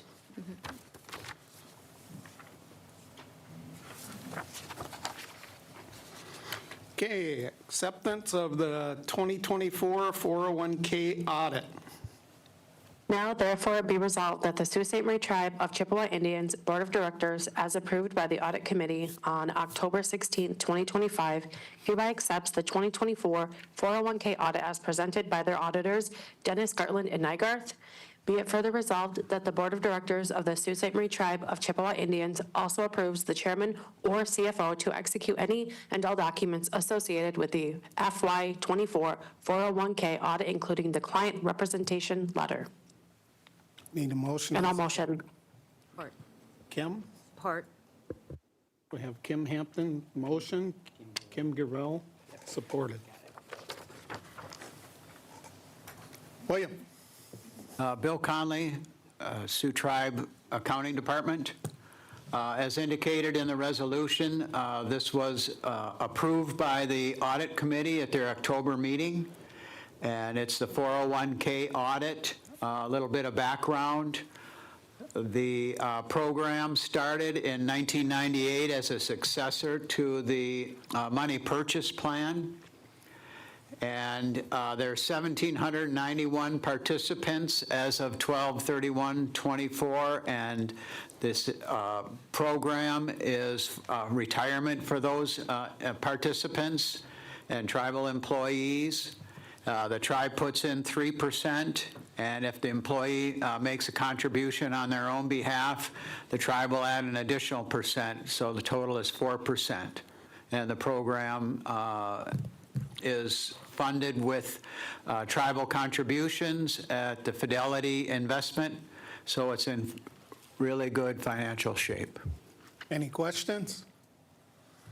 Got a motion and support. All in favor? All opposed? Motion carried. Thanks, Bill. Thank you.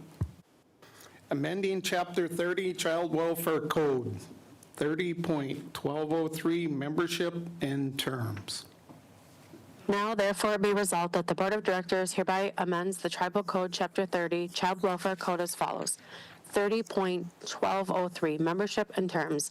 Members of the committee must be 18 years old and a Sioux Tribe member. 2, members of the committee must complete and pass a complete background check determined by Sioux Tribe.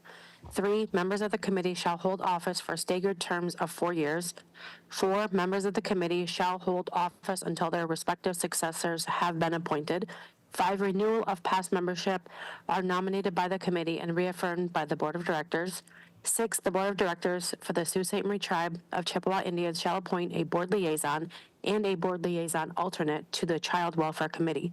A, qualifications, the board liaison and the board liaison alternate shall be a member of the Board of Directors for the Sault Ste. Marie Tribe of Chippewa Indians.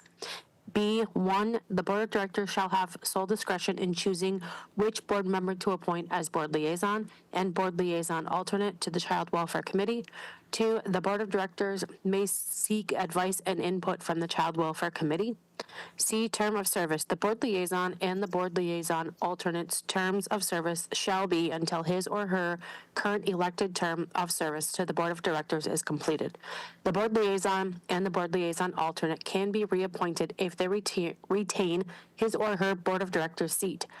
D, duties. 1, the board liaison shall be a voting member of the Child Welfare Committee. 2, the board liaison shall attend all meetings of the Child Welfare Committee unless excused by the Board of Directors. The board liaison shall make reports to the Board of Directors about the operation and functions of the Child Welfare Committee. Such reports shall not breach any confidentiality regarding Child Welfare Committee business. The board liaison alternate may attend Child Welfare Committee meetings to observe and will not be able to vote unless the board liaison is absent. Motion. Got a motion and support? All in, well, we'll take questions first, right? Yeah. Do you want to explain this? I mean, it was pretty well explained by Michelle, by Kim. The adding in the board liaison alternate position to the Child Welfare Committee will ensure the Board of Directors' representation and presence at the Child Welfare Committee in the event that the board liaison is unable to attend any Child Welfare Committee meeting for any purpose. Any questions? Starting off with Rob. So this is something we worked on in the Child Welfare Committee, and we've discussed for a while now. So as many of you know, and some of you don't know, I have about a year and a half ago, I've underwent some serious health conditions that required daily treatments. And then, some of them, most of them have fallen on days of Child Welfare Committee. So I attend via Zoom. But on those days, my presence is not in the room. And so it's essential to have someone there that the committee can lean on. I attend and follow all of the motions of the Child Welfare Committee. However, I think it's important to have this alternate, regardless of what my situation is. I think moving forward, it's just important to make sure that there's an alternate in this position so we have representation on the board. Director McCurchie served on this before me, and I've heard only good things about him on the committee, and we've had many good conversations between him and I, and I think it would be a good fit. So if he accepts, I would like to motion to make him the alternate, if he accepts it. I asked, but I don't think I got a response from him yet because I just asked a few minutes ago.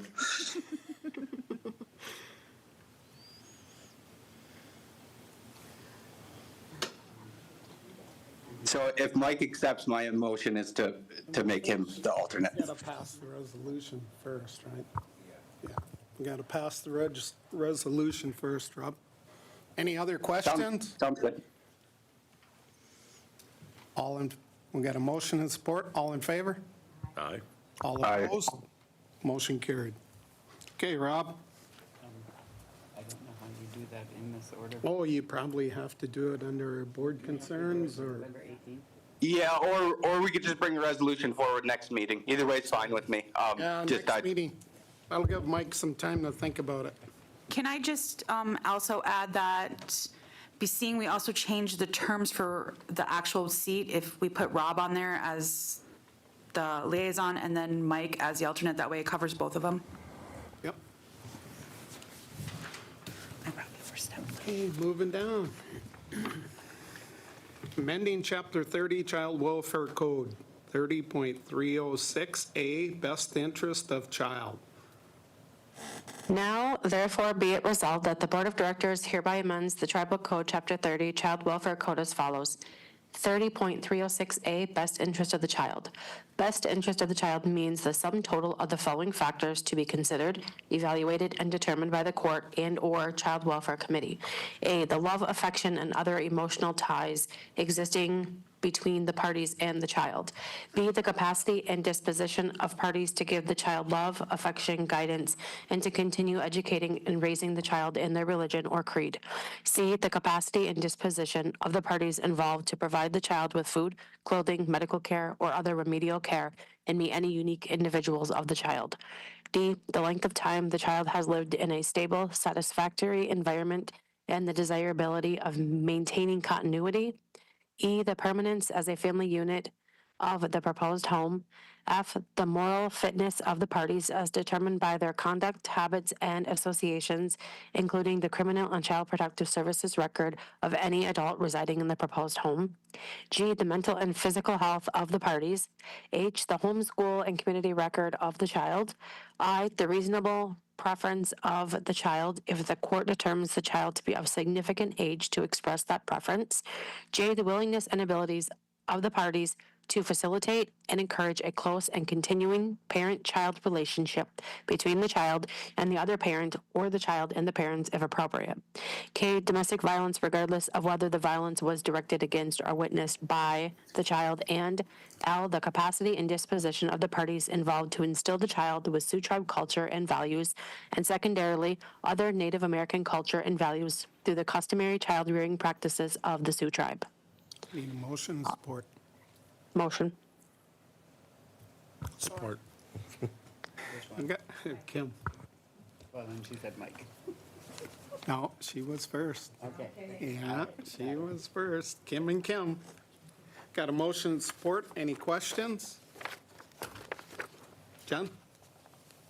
So by adding section 30.306A, we are adding a definition that has been noted to be missing by the Sioux Tribe Appellate Court in multiple decisions. The current Child Welfare Code references but does not define the best interest of the child, and the new proposed language would define the factors that the Sioux Tribe Tribal Court should consider when determining best interest of the child in tribal child welfare cases. Multiple Sioux Tribe appellate court decisions have noted this tribal court must look to outside resources, specifically the Grand Traverse Band of Ottawa and Chippewa Indians and the Michigan Court Administrative Offices for the definition of the best interest factors, rather than looking internally to how its own tribe has defined the best interest of the child. So by adding this section, we would be defining it ourselves rather than looking to outside sources and determining what's in the best interest of tribal children.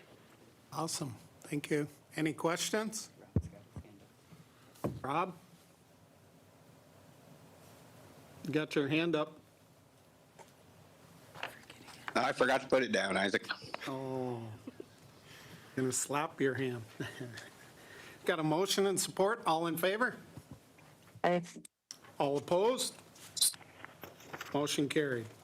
Amending Chapter 30 Child Welfare Code, 30.602 Foster Care and Permanency Placement Preferences. 336. Yep. 336 should be the next one, definition of parent. Oh, we're on this one. Yep, I was just going to say that. I don't think you have to reread the title again. So now therefore be it resolved that the Board of Directors hereby amends the Tribal Code, Chapter 30, Child Welfare Code as follows. 30.336, parent. Parent means a person who is legally responsible for the control and care of the child, including a mother, father, step-parent, live-together partner, guardian or custodian, including a natural or adoptive parent, but does not include parents whose parental rights have been terminated, nor does it include an unwed father whose paternity has not been acknowledged or established.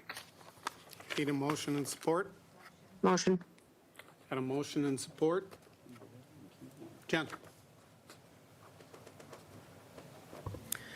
As written, the definition of parent does not explicitly cover step-parents or parents live-together partners who may be responsible for the control and care of the child, and as a result, the tribal court does not allow these individuals to be included as respondents on child welfare petitions.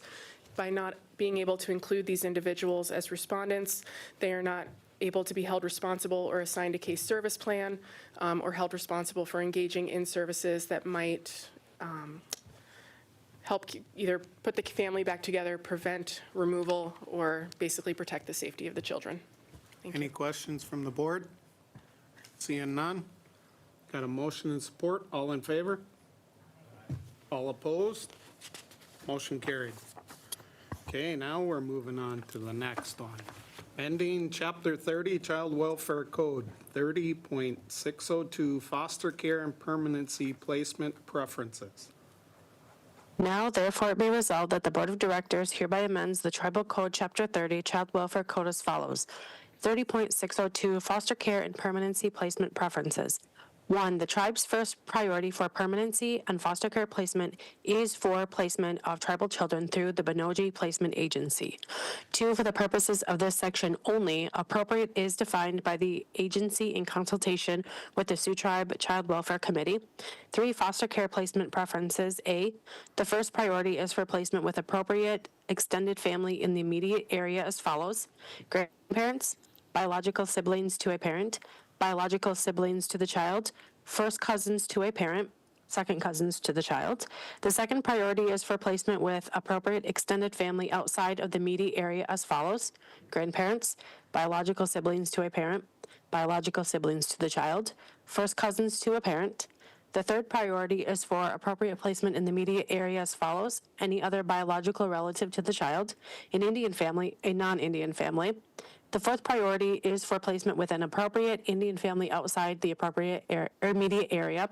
E, the fifth priority is for placement in the best interest of the child as determined by the Child Welfare Committee. 4, permanency planning preferences. A, the first priority is for placement with appropriate extended family as follows.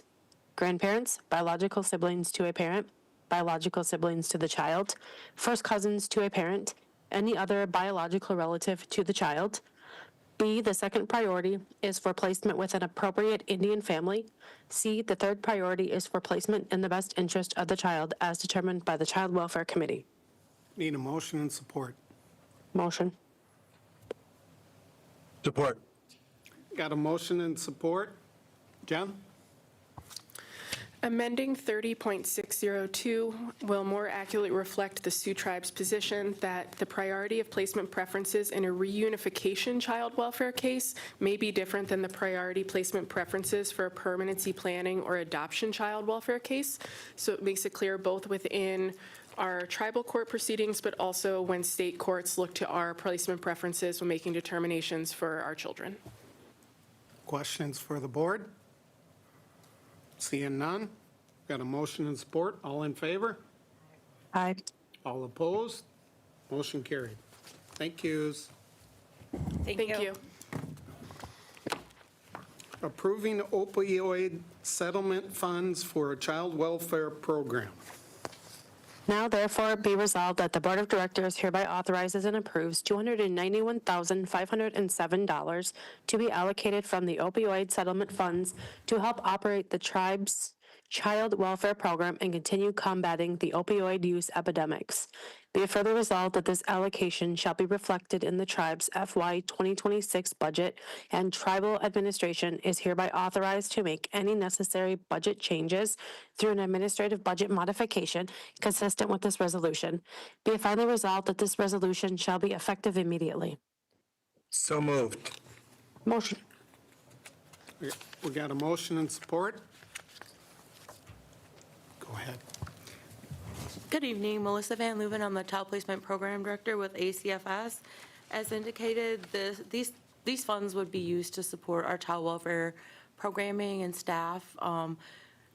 Essentially, child welfare has been providing a frontline response to the opioid crisis for going on generations now. We continue to see families affected every day by the opioid crisis. We work to give support, we work to offer treatment, we help families get connected in recovery systems, and also help them kind of get their lives back on track. So the funding would directly support our staff who do the frontline work and work with each family individually to try to meet their needs and help move us forward. Thank you, Missy. Any questions from the board? I have one question. There's no issues with this, Brian? No, legal has reviewed this, and we concur that this is an allowable use of the opioid settlement funds. Thank you. Got a motion support? Roll call, please. Rob? Yes. Kimberly Lee? Yes. Aaron? Yes. Kimberly Gravel? Yes. Kimberly Hampton? Yes. Michael? Yes. Sean? Yes. Tyler? Yes. Larry? Yes. Bridget? Yes. Motion carried. Approving opioid settlement funds for Lodge of Hope. Now therefore it be resolved that the Board of Directors hereby authorizes and approves an additional $157,589.11 to be allocated from the opioid settlement funds to help operate the Lodge of Hope and continue combating the hopelessness and opioid use epidemics. Be it further resolved that the Board of Directors previously allocated $935,658 to support the operation of the Lodge of Hope, and hereby allocates an additional $157,589.11 for a total of $1,093,247.11, alleviating the request for tribal support for FY 2026. We have finally resolved that this resolution shall be effective immediately. So moved. And motion. Got a motion and support? Juanita? Juanita Bai, ACFS Division Director. Basically, we're here to ask for additional opioid funding to help support the Lodge of Hope. We also are seeing a lot of families, individuals that come into the Lodge of Hope that are suffering from opioid addiction or other types of addiction. And with our case management services, we look to try to connect them to the services in the community or outside the community.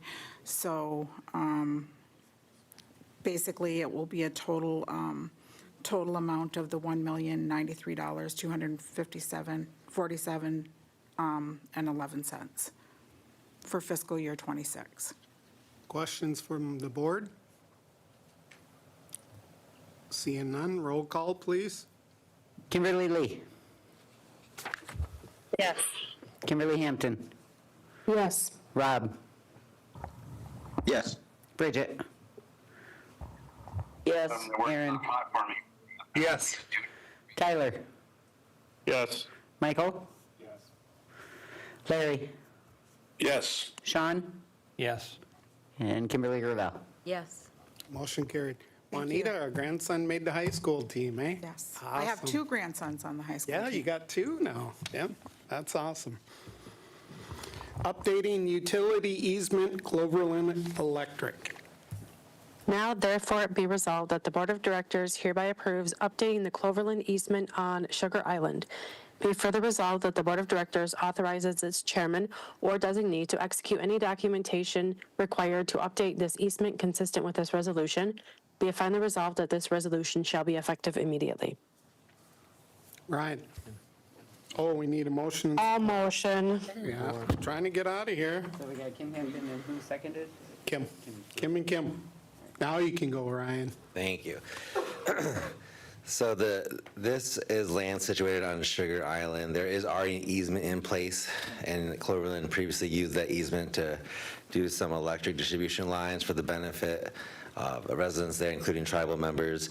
They need to do a little bit more work, and they wanted to update the easement to reflect more accurately the type of work they'll be doing. This is just an update. This would authorize an update to that current easement. It's not a new easement, it's just an update to the current agreement. Questions from the board? Seeing none?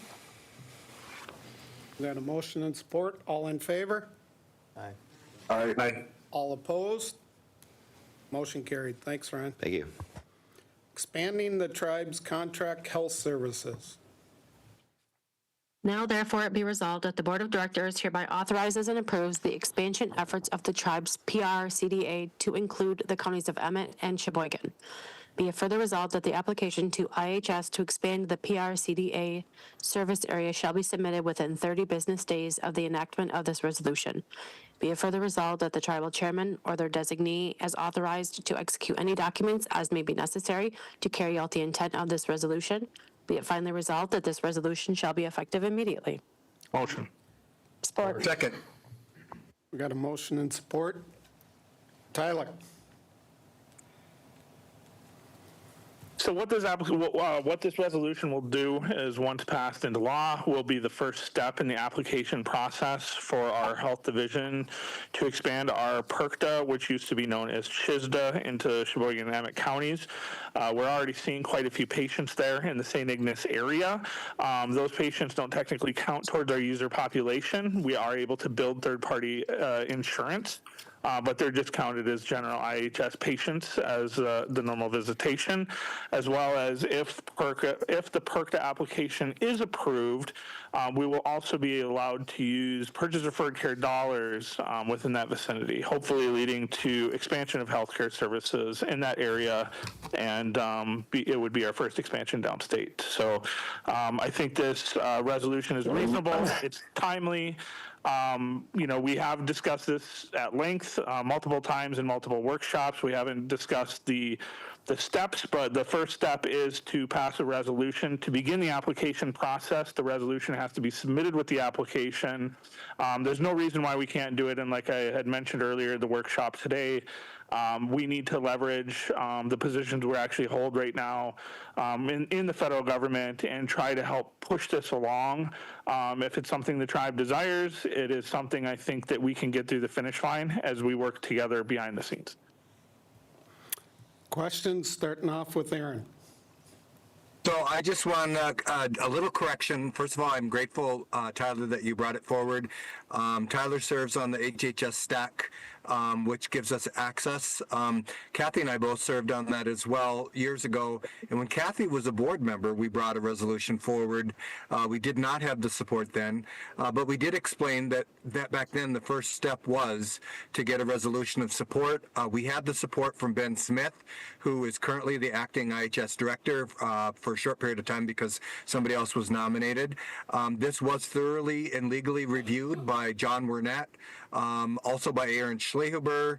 And a couple years ago, when I was out of office, Bridget brought it forward. But the difference between what Tyler has in front of us and what Bridget brought forward, which I'm grateful that she did that too, is that her resolution was to explore the possibility, but the first step is to pass a resolution. And so I appreciate both of their efforts in the past. I want to recognize Kathy, who used to be the chair of STAC, and also I was chair of STAC. So it's time to do it. You know, we've been talking about it for years. We see patients in the Emmett and Sheboygan County and St. Ignace right now, but we don't get purchase and referred services care for money for them. So there's no good reason why we wouldn't do it. And contrary to some discussion I heard earlier today, this has been fully vetted. It's been workshopped many, many times over the years. And if you go back and look at the record, it's been on the agenda at least 6 times. Austin and I and Betty sponsored this also in 2000 in the year 2000. So I strongly support it. It's time. Any other questions? Seeing none, we got a motion and support. All in favor? Roll call vote, please. Roll call vote. Kimberly Hampton. Yes. Tyler. Yes. Rob. Yes. Michael. Yes. Kimberly Lee. Yes. Isaac. Oops, sorry, Isaac. Larry. Yes. Bridget. Yes. Kimberly Gravel. Yes. Aaron. Yes. Sean. Yes. Not the only one screwing up. Nope, not at all. Motion carried. Approving Willock Cemetery Committee bylaws. I had put this on the agenda. I am an elder. A lot of my family members are in Willock Cemetery, and we did a lot of maintenance throughout the years, like everybody else. Danny McCalvey, Frisky, I mean, you name it. Need to read the reso first in a motion and support. Well, I'm just gonna, if nobody has any issues, I'll just take it off the agenda. So without objection. Without objection, I'd like to remove it, and my concern was really that what we're gonna do when us elders aren't around?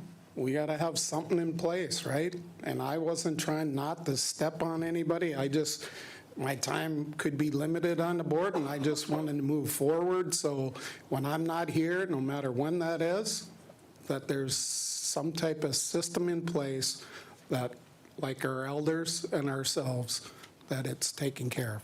I want to thank you for doing that. Thank you. But So without, well, you're not there and I'm not here, my kids are going to be here.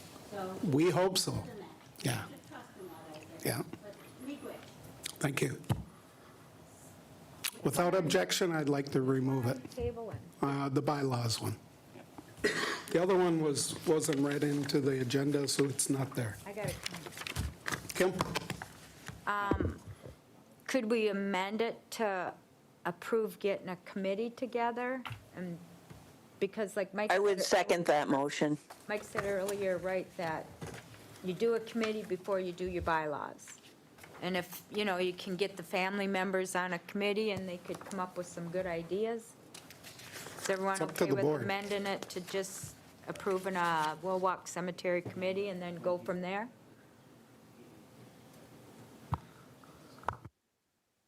We need to motion to suspend if we want to do it. Can't do that right now. You gotta do that right after roll call. So. Yeah, we got to do roll call, 'cause Oh, okay. You could always Well, amend the one that's on there, but You wanna just? No, we already, yeah, there was no objection. It's past the moment. Yeah. The moment It got No, passed. without objection, raised I'll my remove hand. it and bring it back for November 18th. Legal will help you get it ready for November 18th. Okay. Yeah. Thank you. Hearing no objection, we'll move on. Here, Yeah. Administration for Community Living, ACL, Administration on Aging, AOHL application.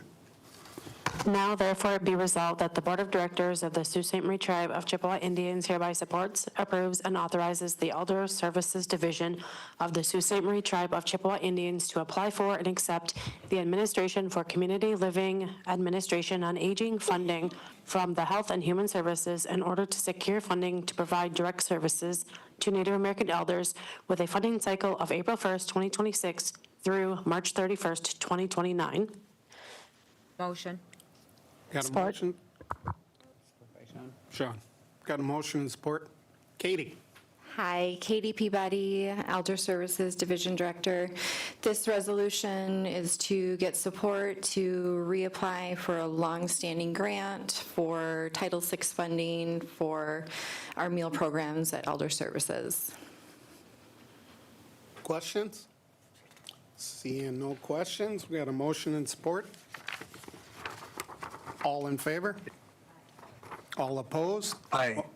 Motion carried. Katie, how did they like the potatoes? I didn't see, did they get many? They did. Oh, There's yeah. still a couple left, so we'll give them out tomorrow at the meeting. Awesome. Thank you very Awesome. much. Thank you. Approving letter of support opposing SB 511 social wagering. Now therefore be resolved that the Board of Directors hereby authorizes and approves the chairman or his designee to sign on to, with other Michigan tribes, a letter of support opposing Senate Bill 511. Be it further resolved that the Board of Directors authorizes the chairman or his designee to sign on to any documents and any efforts that may be in line with this resolution in opposition to Senate Bill 511. Be it finally resolved that this resolution shall be effective immediately. Need a motion and support. Motion. Who was the first? Sean. Thank you. Sean and Bridget. Ryan. This letter would be a letter of opposition to Senate Bill 511. What this bill does is makes what's called social wagering legal in the state of Michigan. If a group of coworkers or friends want to wager money on fantasy football, et cetera, it's not technically legal in the state of Michigan. This would legalize it. However, with some of the language in the proposed legislation, there are potential loopholes that could affect online gaming. So none of us Happy Huron was the tribe that drafted this letter and reached out to all the other tribes to see if we would support the letter opposing this bill in its current form. And if the Board of Directors approves this resolution, it will allow us to sign on to that bill and help in the efforts of opposing the Senate Bill 511. And hopefully they will change the language so there's no loopholes that may affect our online gaming. Questions? Starting off with Aaron. It's not a question. I just want to share that I attended the Midwest Alliance of Sovereign Tribes along with our chairperson this spring, and then also the United Tribes most recently. And Brian Newland, former Assistant Secretary, did a presentation on the threats to Indian gaming. So it seems like it's coming fast and furious, and there's some collusion at the federal level with the federal agency and some relationship with some politicians that are serving on those private companies. And so this is something we have to really, really take seriously. We don't get fully funded by the federal government. Gaming is not covering as much as it used to cover, but we are critically dependent on our gaming revenues to provide additional services for our people and the rainy day fund, especially when SNAP benefits and other federal programs are during a shutdown. So this is a time for us to come together rather than our divisiveness that seems to permeate all the time. And like in the old days when we had, remember our standing, saving our sovereignty, And when we all came together to protect our Indian gaming in 1992, we all need to have skin in the game, and we all need to be traveling and representing our tribe and engaged in the process and protecting us. So I appreciate Ryan bringing this forward. It first was discussed at United Tribes. Thank you. Any other questions from the board? Hearing none. Got a motion and support. All in favor? Aye. All opposed? Motion carried. Thanks, Ryan. Thank you. When Ryan first started out, he said employees, but this would only affect employees, Ryan? I said that, I apologize. I don't remember saying. Yeah. Has nothing to do, well, Letter of support for. yeah. All the tribes in Michigan are trying to sign on to this. Well, I get that, but I thought you had commented that. Oh, as my example Oh, would be. right, an example. So could you, if it was a group of employees, could we legally stop them then with regards to, with that? Hey, Ryan, will you talk to her? Yeah. Yeah. Thank you. Okay, committee appointments. We have a committee appointment request, Munising Elder Committee appointment, Rita Galipsy appointment, 4-year term, expiring November of 2029. Need a motion. So moved. Motion. Got a Motion motion? is, it's Rita Gliptis. Gliptis. Yeah. I got Bridget as the first and Tyler as the second on that. Good enough. Okay. Got a motion and support. All in favor? All opposed? Motion carried. Board concerns, Aaron, you were the first one that I know of. Anybody else? Yep. Can you hear me? Yep.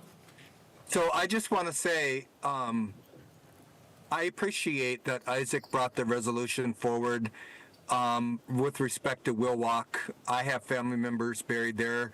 I have family members that go back to hundreds of years that have been buried there. And at one time, the church decided and made all the decisions for us. And over the years, they relaxed their approach, and it was positive and favorable. At one time, it wasn't. And I've heard stories from my grandma, and I think that Isaac can speak for himself, but what we talked about was the people that have been caretaking Willock, with the exception of a couple of families, take really good care of their section that they cordoned out for themselves, and that's beautiful. But we have the people were Denny, Frisky, Ike at one time, and Big Mick, and Big Mick is not healthy enough to do it now. And so I think it's thinking forward into the future about how do we make sure that we have, we don't leave it in disrepair, because over the last couple of years, there's been some areas that have not been taken care of. And so it's a matter of taking care of all of it, not just sections of it. And so I do appreciate Isaac for bringing it forward.